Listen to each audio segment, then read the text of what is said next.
Labas rytelis, antras rytas Niujorke, visi jau tokie vėl apsikuitę, susiruošę naujiem dienos įspūdžiam, išjudam iš savo namučių.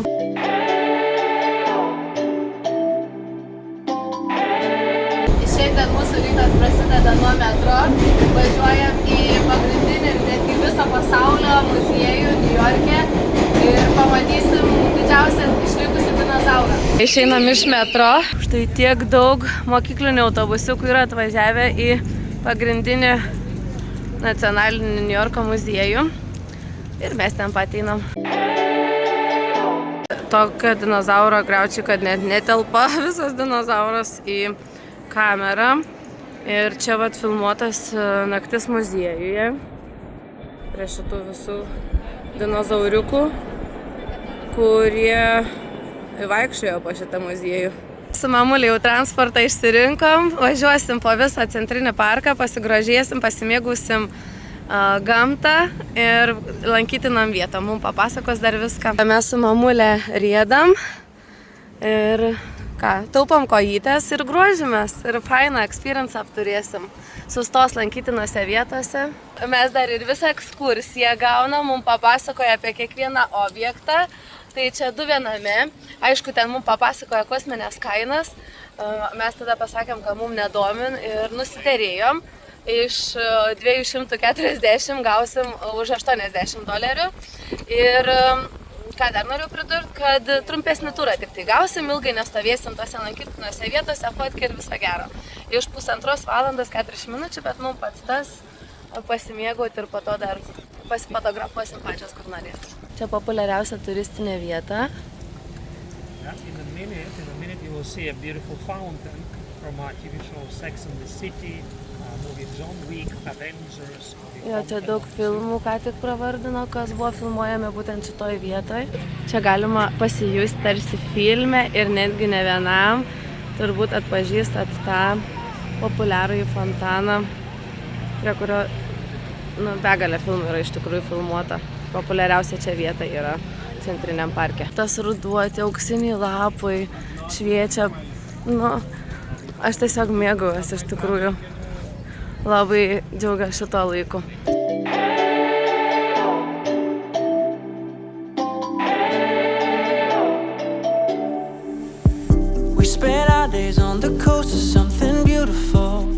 Prie šito fontaną filmuotas Draugų serialo epizodas. Čianai vadinasi Jaunavedžių tiltas. Žinoma, ne vienas epizodas ir filme ant to tilto yra užfiksuotas. Čia tiesiog per vestuves irgi atvažiuoja jaunavedžiai fotosesiją darytis, tai man čia kaip ir visai aktualu. Aišku, ant to tilto mes ir su Ivariuku jau esam buvę, bet buvo pavasaris, visai kitokios spalvos. Dabar vėl viskas sužavi iš naujo. Gyva muzika ir Niujorkas. Niujorko centrinis parkas, populiariausias turbūt visam pasaulyje.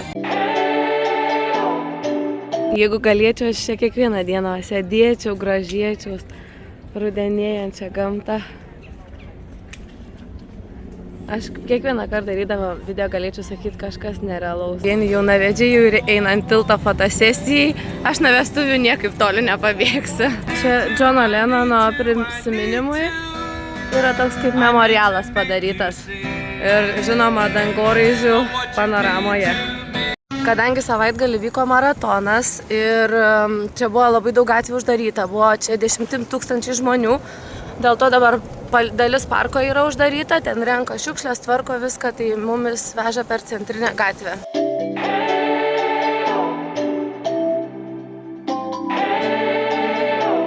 O šitas tiltas yra iš Elfų filmo. Čianai Elfai, berods mūšos, kas ten vyko, nebeprisimenu. Tam parke matot, ant kiekvieną kampelę vis rasim kokį filmą įamžino čianai. Voverytės mažytės čia gyvena, net ne viena jų. Bet irgi tokios tamsas, you don't have squirrels?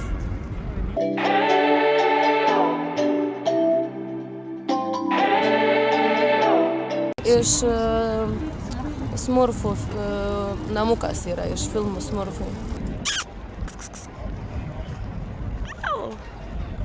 Niujorko pasididžiavimas centrinio parko vaizde matom dangoraižių. Ai, tarp kitko, šitas yra ploniausias dangoraižis pasaulyje, o šitas yra aukščiausias gyvenamasis dangoraižis. Va šitam nėra jokių ofisų, tik gyvenamieji butai ir šitam šiaip irgi. Tik iš tos pusės nesimato, kad yra iš tikrųjų viršūnė labai plona. Priėmė Vienos namuose viešbutį ir matot, kaip tik šalia jo tas ploniausias dangoraižis pasaulyje. O čia buvo filmuojamas Vienos namuose 2, man atrodo, kur pasiklydęs New York'e. Vienos namuose. Einam apžiūrėti, kur jis čia gyvena. Wow. Jau kas, bet Amerikos viešbučiai tai yra įspūdingi.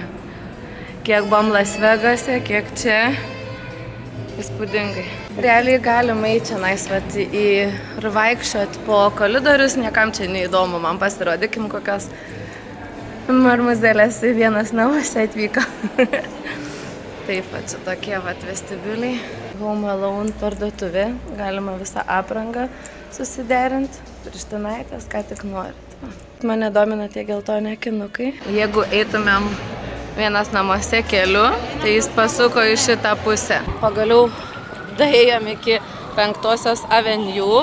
Po kairę pusę matot Louis Vuittono pastatas, kuris šiuo metu atrodo kaip lagaminas Louis Vuittoninis. Prie jo prie pat yra Trump Tower, tai ir iš kitos pusės apžiūrėsim. Louis Vuittono pastatas atrodo kaip lagaminų didelė krūvelė tokia. Aš galvojau, kad jis yra apdengtas medžiaga ir tokia imitacija, bet iš tikrųjų ne, čia yra tikros tokios, pavyzdžiui, metalinės detalės. Ką tik priėjom Trumpo Towerį ir matot auksiniai įėjimai visokie, asmeniniai laikrodžiai per visą gatvę šviečiantis. Ir bandom ir mes įeit, pažiūrėsim, kas ten viduj dedas. O kur mamulė, mes gal matomės stikluose, veidrodžiuose. Nu, čia turbūt ranką jau nereikės pačiai stumti. Reikia. Ir atsiveria Trumpo didybė. Realiai tai čia va toksai prabangių parduotuvių pastatas. Žodžiu, toks lietuviškai tariant Akropolis. Tai va, čia Trumpo asmeninė gal kavinukė, nes uždaryta, nieko neleidžia, va, matot, Trumpo nuotraukytė kabo.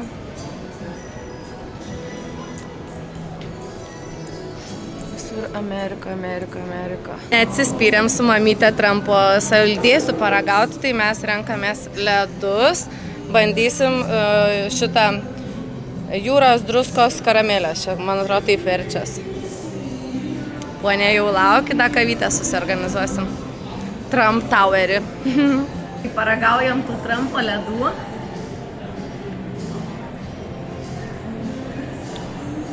Tokia pat kaip Lietuvoj. Tokia kaip, kad būtų su kokiu klevų sirupu. Iš tikrųjų, pas mum Lietuvoj tokie yra kanadietiški. Labai panašus. Pertraukėlę pasidarėm.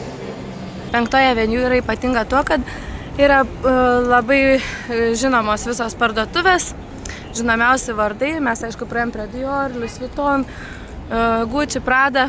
Nu, būkim bėdni, bet teisingi, tai Prados ne mūsų kišenė, bet mums ir nėra būtina. O dabar, aišku, žinoma, Victoria's Secret būtinai užeisim. O po to eisim į šitą Patriko bažnyčią. Katedra čia iš tikrųjų žinomiausia, netgi visam pasauliu, kai vyksta kažkokie tais ypatingi minėjimai, viskas vyksta čia. Ir čia viskas turi švitėti, blizgėti. Ai. Naujausias kolekcijos. Einam dairytis, ne, mamulė? Parodysiu keletą kolekcijų. Čia su tokiais blizgaliukais. Žinoma, spalvyčių kokių tik norit, o šiaip dar man mažytie tokie kiutaliukai. Su kaspinyčiais. Rinkitės kokių tik nori, dar akcija. 3 už $400. Prisipirkom, bet reikia nepamiršti, kad mes čia ne tik pirkti atvažiavom, o dar ir pamatyti, tai einam į tą pagrindinę katedrą. 3 kartus praėjau, esu praėjusi, niekaip neįleisdavo mūsų čia. Pagaliau papuolėm ir į vidų, tiek kartų praeita ir viskas, nors tai kokia privati užsakyta ceremonija. Tai šiaip kas nors ir niekaip neapžiūrėjom. Tai nebuvo labai iš tikrųjų fainai. Mūsų kompanija, kas žvakelę uždegs, kas šiaip pasėdės biškelę, atsipūs. O aš viską dar spėsiu ir užfiksuoti. Visai saugu, matot, kur eini, ten visur apsauga. Priėjom prie Rockefellerio pastato, mamuks pozuoja, galvoju, kad aš ją fotkint ruošios. Tai va, einam pažiūrėti, kur tą kalėdinę eglutę ruošiam. Jau yra paruošta ledo arena, kalėdinis variantas, žodžiu, prie Rockefellerio aikštės. O taip, va. Na čia tai aikštelė iš tikrųjų tokia mažytė, tik sunku ją parodyti, kad jin tokia maža. Štai esam prie pagrindinės bibliotekos.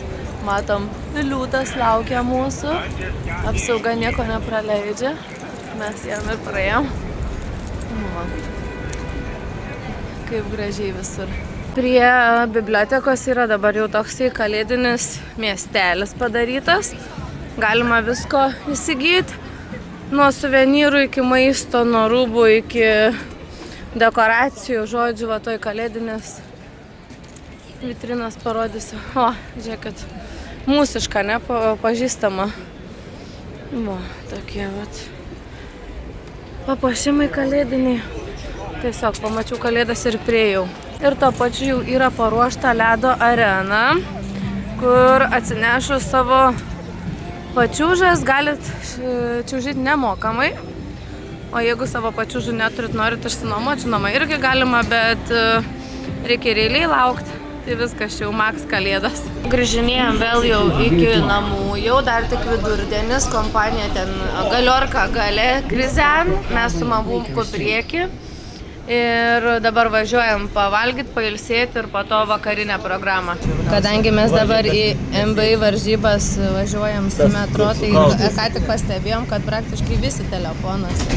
Amerikoje yra būdinga stovėti visada eilėse, tai mes dabar esam tokioj pačioj turbūt trumpiausioje eilutėje į Madison Square Garden, į NBA varžybas, kur žais New Yorko Knicks. Matot,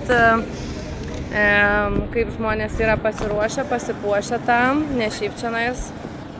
Taip kaip mes, o žmonės su plakatais, su aprangom. O mūsų kompanija tiesiog šiaip.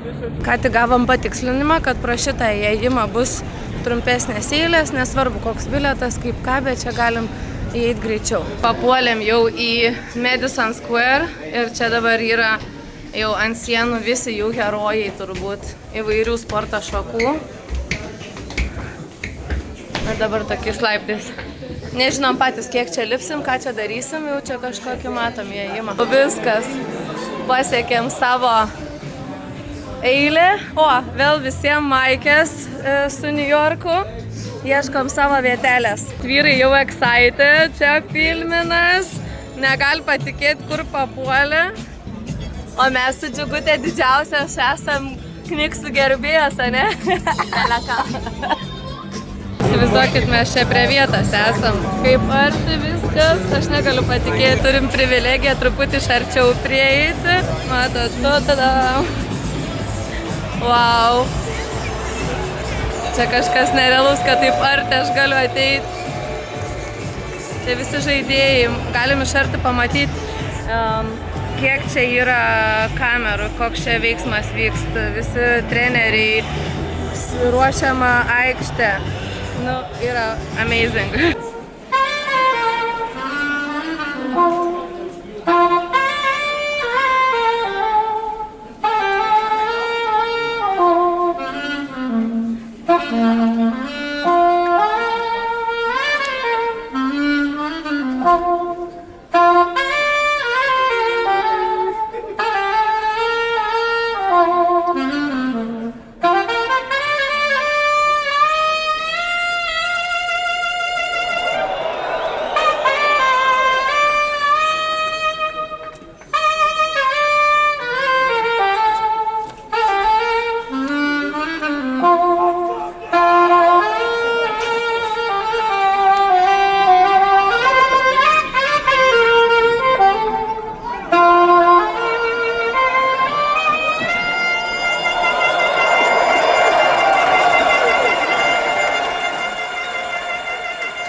pirmasis kamuolys, žiūrim, kam atiteks.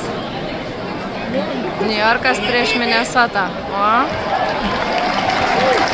New Yorkas pradeda pirmą savo ataką. Iš tikrųjų, aš tai nei vieno to žaidėjo nežinau.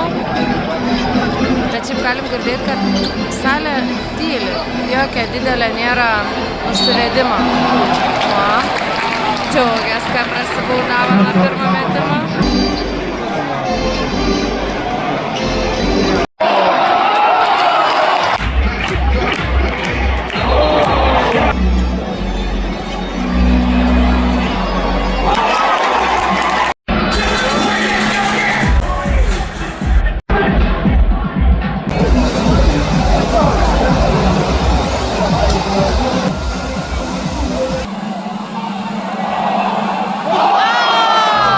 Pavaišina mumis nemokamais popkornais, vaišinamės visi, skanaus, čia vieni, čia antri.